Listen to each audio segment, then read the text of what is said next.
नमस्कार, मैं स्वास्थ्य बुदोलिया आपका हार्दिक स्वागत करता हूं। और आज हम बात करने वाले हैं homeopathy the science of therapeutics by Carol Dunham. Chapter number 3, relation of pathology to therapeutics. सबसे पहले हमें ये जानना है पैथोलॉजी है क्या। Pathology is the science of abnormal functions of the diseased living body। Pathology एक मेडिकल साइंस की ब्रांच है जिसमें एबनॉर्मल फंक्शंस की बात की जाती है, एबनॉर्मल फंक्शंस की स्टडी की जाती है। डिसीज बॉडी के एबनॉर्मल फंक्शंस की स्टडी की जाती है। Doctor J.H. बर्नेट सर ने कहा था, in pathology this attractive and selective power in the tissue is dressed. Pathology में the attractive and selective powers, जो टिश्यू में अट्रैक्टिव एंड सिलेक्टिव पावर है वो ड्रेंच हुए और उसकी जो ग्रोथ है और सीक्रेशंस है पर्टिकुलर पार्ट्स के, पर्टिकुलर टिश्यूज के, वो सीक्रेशन और वो ग्रोथ जो है वो ड्रेंच हो चुकी है या बढ़ चुकी है या डिमिनिश्ड हो चुकी है, या तो इंक्रीज है और डिक्रीज है, कोई भी हो सकता है। या तो उसका ग्रोथ और सीक्रेशन जो है इन अ जनरल वे और अ पर्टिकुलर पार्ट और जनरल वे में उनकी जो ग्रोथ और सीक्रेशन है या तो वो ज्यादा है या कम है। ग्रोथ में लेके चलेंगे हाइपरट्रोफी, हाइपरप्लेजिया और एनाप्लेजिया, मेटाप्लेजिया, डिफरेंट टाइप्स स्ट्रक्चर, ये pathological point of view. Secretion, hyper secretion and hypo secretion, दोनों टाइप के ये भी पैथोलॉजिकल पार्ट है। और जनरल एज अ होल और पर्टिकुलर पार्ट, इसको हम पैथोलॉजी में। जब किसी भी पर्टिकुलर पार्ट की अनफ्रिक्वेंटली जो पावर है, सिलेक्टिव पावर है, वो लॉस्ट हो जाए या अट्रैक्टिव पावर इंक्रीज हो जाए। Attractive power in the growth point of view, in the secretive power, growth power, मतलब कि कोई भी इसका पॉइंट ऑफ व्यू ऐसा है जिसमें ग्रोथ हो। पैथोलॉजिकल पॉइंट ऑफ व्यू में क्या होता है, एबनॉर्मल ग्रोथ होने लगती है मैक्सिमम पॉइंट ऑफ व्यू। और सिलेक्टिव पावर में क्या होता है, कमी आती है, डिमिनिश्ड होता है, सीक्रेशन डाउन हो जाती है, कहीं ना कहीं उसका लोअर लेवल में चले जाते हैं। और इन्हीं दोनों फोर्सेस में अल्ट्रेशन होना, इसके साथ डिसीज कंडीशंस में क्या होता है, जो फ्लूइड लेवल होता है, जो भी पर्टिकुलर पार्ट्स का फ्लूइड्स है, पर्टिकुलर पार्ट्स के सीक्रेशन है या टिश्यूज है, उनमें अल्ट्रेशन आने लगता है, उसको हम कहते हैं डिसीज। और एक कॉम्प्लेक्स फिनोमिना बनता है, एक कॉम्प्लेक्स फिनोमिना आता है जो टिश्यूज में एबनॉर्मल ड्रेंजमेंट शो करता है। एबनॉर्मल ड्रेंजमेंट जो आ रहे हैं, एबनॉर्मल फंक्शंस हैं, एबनॉर्मल टिश्यू ग्रोथ है, एबनॉर्मल पावर्स जो हैं, जो एबनॉर्मल पावर हैं वो डिसीज लिविंग पर्सन में या डिसीज लिविंग बॉडीज में शो हो रही है। या कहें कि कोई एलिमेंट्री पैथोलॉजी, एलिमेंट्री फोर्स है जो किसी भी पैथोजन या ऐसी टिश्यू या ऐसी सेल जिसकी सेल वॉल इमर्ज हो रही है पैथोलॉजिकल पॉइंट ऑफ व्यू से, या हमें दिख रही है, या कोई इन्वेस्टिगेशन पॉइंट ऑफ व्यू में हमें दिख रही है, या कोई भी अल्ट्रेशन को कॉज कर रहा है, और यही अल्ट्रेशन एक डिसीज के रूप में दिखाई दे जाता है। तब तक ये पैथोलॉजी हमें नहीं समझ में आएगी जब तक कि कोई स्टिमुलस या कोई कॉग्नाइजेबल इफेक्ट या कोई स्टिमुलस उसको स्टिमुलेट ना कर दे। That is the point. बात हमें इस चीज को याद रखना है, जब तक पैथोलॉजी डोरमेंट स्टेज में रहेगी, लेटेंट स्टेज में रहेगी, जब तक कि कोई पर्टिकुलर पार्ट में स्टिमुलस का इफेक्ट नहीं पड़ेगा। जैसे ही किसी भी पर्टिकुलर पार्ट में जो एबनॉर्मल फंक्शंस में जा रहा है वहां पर कोई स्टिमुलस आता है, उसके बाद ही पैथोलॉजी शो होगी। और वो टिश्यूज लेवल पर या पर्टिकुलर पार्ट्स लेवल पर उसके फंक्शनल और स्ट्रक्चरल लेवल में चेंजेस दिखाई देगा। अब दो पॉइंट ऑफ व्यू हमारे आते हैं, pathological physiology and pathological anatomy. Pathological anatomy में क्या है, स्ट्रक्चर्स के जो चेंजेस हैं वो हमें दिखाई देने लगते। पैथोलॉजिकल एनाटॉमी में हम डिसीज को, या पैथोलॉजिकल फिजियोलॉजी में केवल हम डिसीज को नहीं लेके, लेकिन उसके रिजल्ट ऑफ डिसीज क्या है, डिसीज के रिजल्ट क्या है, उनको हमें इसमें कॉग्नाइज करना है। अगर स्ट्रक्चर्स लेवल पर चेंजेस आ रहे हैं, स्ट्रक्चर डेविएटेड शो हो रहे हैं, तो पैथोलॉजिकल एनाटॉमी। और अगर फंक्शनल लेवल पर चेंजेस हैं, फंक्शनल लेवल दिख रहे हैं हमें, या हाइपर सिक्रेशन या हाइपो सिक्रेशन है, तो इनको हम किस में जाएंगे, पैथोलॉजिकल फिजियोलॉजी में। इसके बाद इसी रीजन को पॉइंट ऑफ व्यू करके डॉक्टर कारपेंटर ने कहा था कि जो science of phenomena of disease है या एबनॉर्मल लाइफ है, जो science of phenomena of disease और एबनॉर्मल लाइफ, जिसको क्या कहा है उन्होंने, पैथोलॉजी।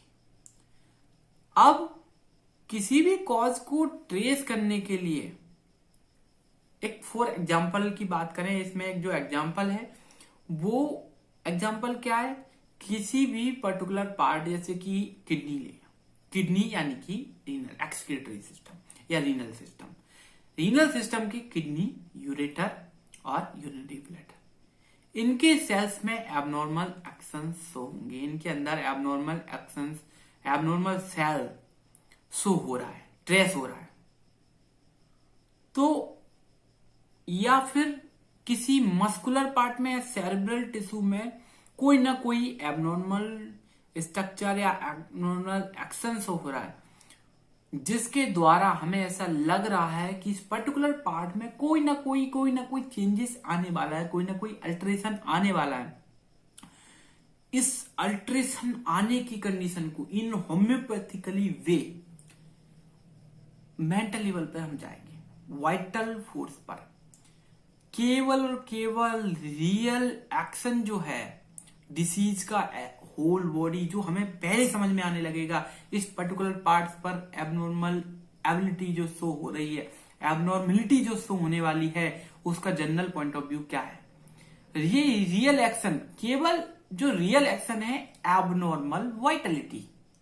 किसी भी पर्टिकुलर पर्सन में, इंडिविजुअल सिक पर्सन में, इंडिविजुअल सिक पर्सन में हमें एक चीज को याद रखना है, क्या, कि उस पर्टिकुलर सिक पर्सन में जो कंडीशन है वो एबनॉर्मल वाइटलिटी की कब शो हो रही है। जब एबनॉर्मल वाइटलिटी ही शो होगी, उसके बाद डिसीज की कंडीशन उस पर्टिकुलर पर्सन में शो होगी। और इसी एबनॉर्मल वाइटलिटी को हम अनमिक्स मैनिफेस्टेशन ऑफ डिसीज कहते हैं। हर इंडिविजुअल पर्सन में ये अलग अलग हो सकती है, कॉमन सिम्टम के रूप में लेके हम इसको नहीं चलने वाले। देन बात करें पैथोलॉजी किन किन पॉइंट ऑफ व्यू को रिगार्ड करके चलती है। जब हम केस टेकिंग लेते हैं तो हमें कुछ पॉइंट ऑफ व्यू का याद रखना चाहिए इन पैथोलॉजिकल एस्पेक्ट, पैथोलॉजी को ध्यान में रखते हुए। Then a diagnosis, prognosis, selection of potency, prevention of disease prevention of disease, then general management of disease as well as follow up of the case. Diagnosis क्या है, डायग्नोसिस के दो point of view है। कौन कौन से दो point of view, miasmatic condition and nosological condition. Nosological यानी particular disease aspect. Then miasmatic condition को शो करने के लिए हमें मियाज्मेटिक कंडीशन में क्या देखना है, वो पर्टिकुलर पर्सन किस कंडीशन से गुजर रहा है। अब उस कंडीशन को कैसे हम पता करेंगे, उस पर्टिकुलर पर्सन में हमें एक चीज याद रखना है, उस मियाज्मेटिक कंडीशन में या तो फंक्शनल लेवल पर चेंजेस हो रहे हैं और वो धीरे धीरे इरिटेशन, इन्फ्लामेशन की कंडीशन क्रिएट कर रहा है, तो हम उसको सोरिक मियाज्म के अंदर लेके चलते हैं। मेन बेसिक फंडा है। देन सेकेंड, अगर एक्सेसिव ग्रोथ या इन्फ्लामेशन की आगे की कंडीशन शो कर रहा है, कहीं ना कहीं एक्सेस हो रहा है, हाइपर सिक्रेशन हो रहा है, मतलब ये जो कंडीशन है हाइपर वाली या एक्सेसिव ग्रोथ वाली, वो हमें किसको शो करेगी? साइकोसिस की। अब आगे की कंडीशन जो है वो डिसीज में अल्सरेशन या अल्टर्ड कंडीशन को शो कर रही है, या सिफिलिटिक टेंडेंसी को ये शो कर रही है। अल्सर्ड कंडीशन है या डिस्ट्रक्टिव चेंजेस जो जेके आ रहा है वो हमारा। दूसरा prognosis, find out the persons की केस को लेके आपने अपना प्रोग्नोसिस क्या बनाया कि ये क्या डिसीज हो सकती है। डायग्नोसिस तो कब आएगा? जब आप सारे सिम्टम्स ले लेंगे, इन्वेस्टिगेशंस ले लेंगे, उसके बाद जो पर्टिकुलर पार्ट आएगा उसको हम डायग्नोसिस पॉइंट ऑफ व्यू में लिखेंगे। लेकिन उस डायग्नोसिस के पहले आपने इस पर्टिकुलर कंडीशन का प्रोग्नोसिस क्या बनाया है? आपके अनुसार ये डिसीज क्या है, या इस डिसीज का फेट क्या है, way of direction of cure क्या है, ये डिसीज किस तरीके से क्योर हो सकती है, क्या ये क्यूरेबल है या नहीं है, या ये डिसीज किस डायरेक्शन में जा रही है, क्यूरेटिव भी है, प्रोग्नोसिस वेल है या बैड है या गुड है, किस तरीके का इसका डायरेक्शन है। देन आपने जो पर्टिकुलर कंडीशन में मेडिसिन को सिलेक्ट किया है इंडिविजुअलाइजेशन के द्वारा, देन उसके बाद हमें एक चीज याद रखना है कि वो इंडिविजुअलाइज केस के आधार पर उस पर्टिकुलर केस का पॉइंट क्या निकाला है हमने, उस पर्टिकुलर पर्सन की इंडिविजुअलाइजेशन के आधार पे हमने पोटेंसी का सिलेक्शन करना है। सिलेक्शन ऑफ पोटेंसी का पॉइंट ऑफ व्यू है क्या, इसको हमें ध्यान देना है। देन सिलेक्शन ऑफ पोटेंसी के बाद प्रिवेंशन ऑफ डिसीज के बारे में हमें जरूर याद रखना है कि इस डिसीज को कैसे हम प्रिवेंट कर सकते हैं। लाइक अभी कोविड, क्या प्रिवेंशन है कोविड की? पर्टिकुलर कंडीशंस के आधार पर हमें उस पर्टिकुलर डिसीज को प्रिवेंट करने के तरीके को बताना है, उस इंडिविजुअल पर्सन को, सिक पर्सन को बताना है, और हमें खुद जानकारी होना चाहिए इस पर्टिकुलर कंडीशन में क्या प्रोग्नोसिस है, क्या जर्नी ऑफ डिसीज है। इसके लिए organon of medicine aphorism number 3, knowledge of physician.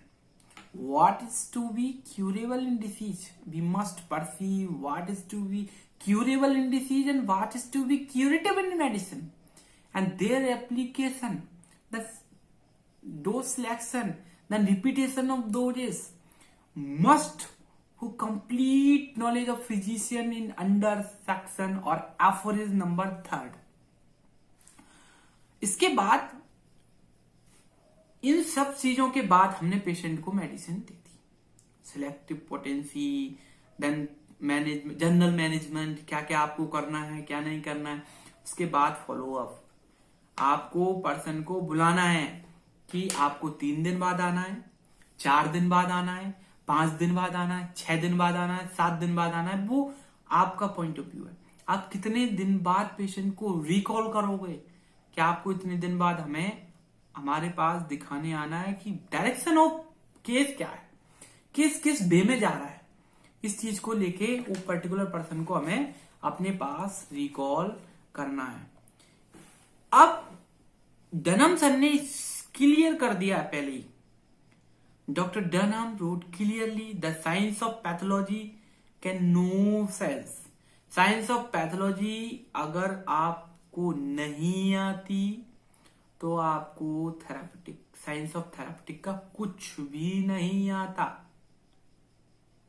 क्योंकि जो बेसिस है और फाउंडेशन है साइंस ऑफ थेरापेटिक का वो पैथोलॉजी पर ही बेस है। पैथोलॉजी को कैसे वे करेंगे हम, कैसे डायरेक्ट करेंगे, इस पर्टिकुलर कंडीशन में, इस पर्टिकुलर केस में इसकी जर्नी ऑफ डिसीज क्या है, डिसीज किस किस वे में आगे बढ़ रही है, डिसीज का फेट क्या है, कितने ऑर्गन्स को अफेक्ट करेगी, कहां कहां चेंजेस लेके आएगी, ये सारी नॉलेज हमें होना चाहिए।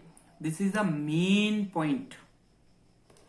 Aphorism number 3, must important aphorism, first, second, third, fourth, fifth, six, 7th, 8th, 9th, 10th, 11th, 12th, 10, 16 का फुटनोट, कुछ मस्ट परसीव। देन 26 एफोरिज्म, कुछ एफोरिज्म हमें पढ़ना पड़ेंगे तभी हमें आगे का बेसिक समझ में आएगा। अब प्रोग्रेसिस ऑफ डिसीज क्या है, उसी के आधार पर हम therapeutic point of view of medicine, क्योंकि मेडिसिन का भी एस्पेक्ट, जब आप मटेरिया मेडिका आप पढ़ रहे हो तो मटेरिया मेडिका में एक पॉइंट आता है क्लिनिकल स्पेयर।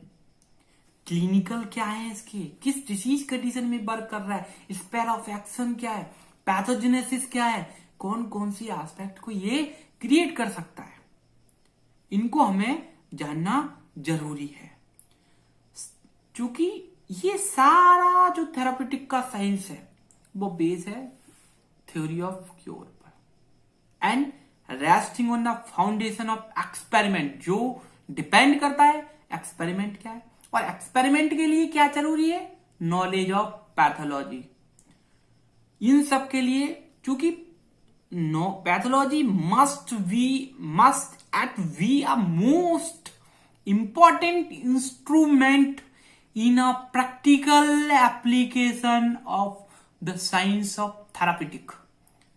पैथोलॉजी क्या है, एक मोस्ट इंपॉर्टेंट इंस्ट्रूमेंट है किसके लिए, साइंस ऑफ थेराप्यूटिक में अप्लाइड करने के लिए। साइंस ऑफ थेराप्यूटिक जब ही आप अप्लाइड कर सकते जब आपको उस डिसीज की जर्नी पता होगी, और डिसीज की जर्नी कब पता होगी, जब आपको डिसीज कब पता होगा, जब आपने उस डिसीज के बारे में पढ़ा होगा।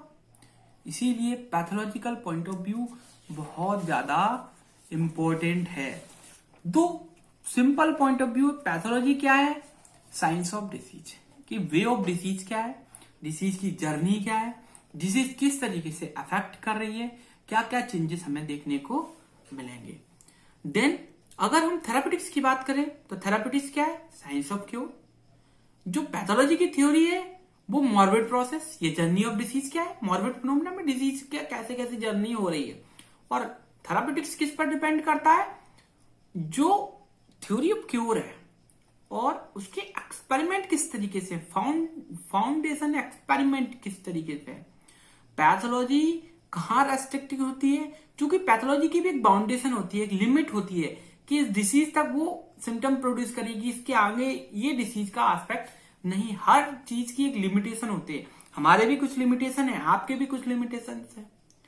तो उन सब की पैथोलॉजी एक एस्पेक्ट है, एक ऑक्सिलरी मेथड है, एक सहायक शब्द है या सहायक है किसके लिए, स्टडी ऑफ थेराप्यूटिक्स के लिए, ना कि थेराप्यूटिक्स है। थेराप्यूटिक्स के स्टडी के लिए एक सहायक है। हम ये नहीं कह सकते कि जो पैथोलॉजी है वो ही थेराप्यूटिक है, लेकिन थेरापेटिक की स्टडी के लिए एक सहायक का काम कौन कर रहा है, पैथोलॉजी। क्योंकि अगर आपको बेटर अंडरस्टैंडिंग होगी कि ये डिसीज क्या है, क्योंकि हाँ अब हम फिजिशियन की बात करें, फिजिशियन को क्या पता होना चाहिए, फिजिशियन को पता होना चाहिए कि डिसीज की जर्नी क्या है, डिसीज कहां कहां तक इफेक्ट करेगी। अब हम केस टेकिंग की बात करें, केस टेकिंग हमने ली, केस टेकिंग में हमने ग्रुप ऑफ सिम्टम दिया। अब फिजिशियन का काम क्या है, मास्टर हैनीमन के मेथड को फॉलो करना, मेन टारगेट। मास्टर हैनीमन का मेथड क्या है, ग्रुप ऑफ सिम्टम लो, पिक्यूलियर सिम्टम निकालो, माइंडल सिम्टम निकालो, बेसिक सिम्टम जो पर्टिकुलर डिसीज का है या पर्टिकुलर पर्सन में individualisation, two point of view, then the common symptom and uncommon symptom. The common symptoms is a mostly probable all the individual person have a common symptom, but uncommon symptom is the rare, peculiar, striking symptom। aphorism number 153। इनका point of view हमें जानना जरूरी है। Aphorism को clear हमें define करना है, पढ़ना है, छोड़ो एफोरिज्म के साथ एफोरिज्म पढ़ो, अभी यहां की बात है। अनकॉमन सिम्टम्स को हमें लेना है। अनकॉमन सिम्टम्स का पॉइंट ऑफ व्यू क्या है, इस पर्टिकुलर कंडीशन में हमें अनकॉमन पिक्यूलियर सिम्टम्स को निकालना है। अनकॉमन पिक्यूलियर सिम्टम लिया हमने, और इसके बाद हैनीमन सर का मेथड, अनकॉमन पिक्यूलियर सिम्टम दे लिए हमने। अनकॉमन पिक्यूलियर सिम्टम्स के बाद उस पर्टिकुलर मेडिसिन की रिसर्च की ओर जाना। तो क्या करेंगे हम, देन इस मैनर में हमें उस पर्टिकुलर इंडिविजुअल पर्सन का कॉन्स्टिट्यूशन निकालना है, मेंटल निकालना है, टेम्परामेंट निकालना है, सारे को सारा एक कॉन्स्टिट्यूशनल पॉइंट ऑफ व्यू निकाला। डायथेसिस क्या है सब कुछ निकाल लिया, साइड निकाल ली। इसके बाद बनाई टोटालिटी। टोटालिटी ऑफ सिम्टम्स की बात, क्योंकि हनीमन सर का स्ट्रांगली बे था कि आप पहले अनकॉमन, कॉमन सिम्टम, सब कुछ जो ग्रुप ऑफ सिम्टम आपको मिल रहा है एज अ पेशेंट लैंग्वेज आपको रिपीट लेना है, फिर आप अपनी लैंग्वेज में इसको कन्वर्ट कीजिए। अभी आप पेशेंट की लैंग्वेज में कोई छेड़खानी नहीं कर सकते, ना ही पेशेंट को यस और नो में आंसर देने के लिए मजबूर करें। डिटेल्ड आंसर मांगे, रीवेरीफाई करें, जिससे कि हमें ज्यादा से ज्यादा बेस्ट सिम्टम और प्योर सिम्टम मिल सके।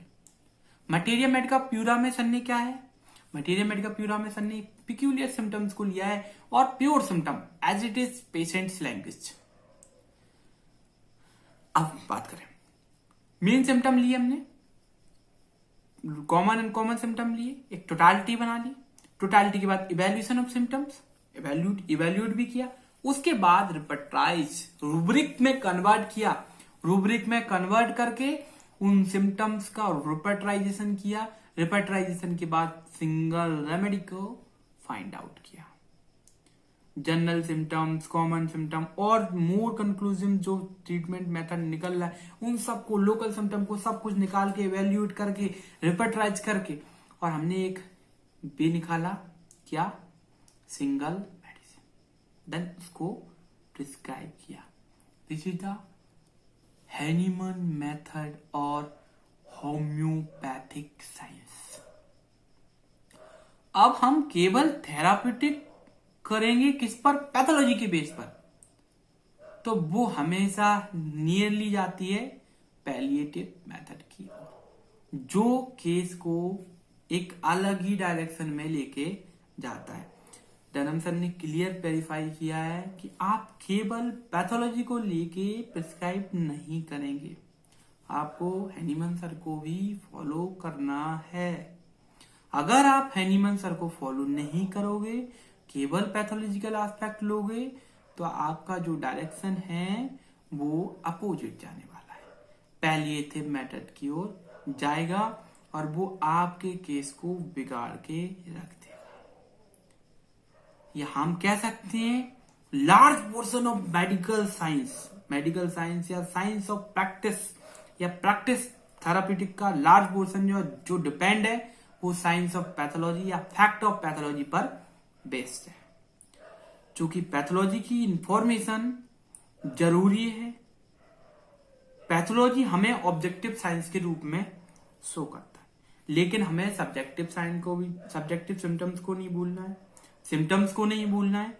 उनके लिए क्या करना है, उस पर्टिकुलर पर्सन की case taking, symptomatology, individualisation, constitution, totality of symptom, evaluation of symptom, repertorization, selection of medicine, then given the medicine.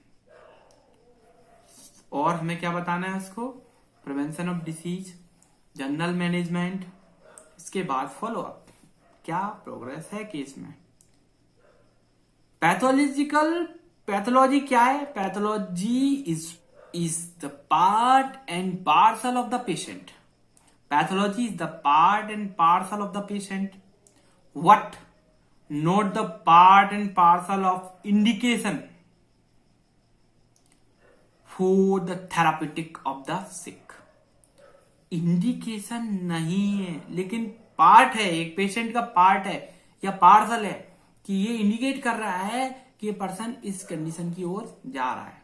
लेकिन थेराप्यूटिक वे के लिए पैथोलॉजी यूज नहीं करना है, ओनली पैथोलॉजी यूज नहीं करना है, पैथोलॉजी को लेना है, क्योंकि पैथोलॉजी के साथ हम उसकी सिकनेस को पता करेंगे, किसकी, सिक पर्सन की, ना कि सिकनेस को लेके नहीं चलना हमें, sick person as a whole लेके चलना है, और अंडरलाइन कॉज को, ससेप्टेबिलिटी को, म्याज को सर्च करना है, देन हमें उस पर्टिकुलर कंडीशन की ओर जाना है।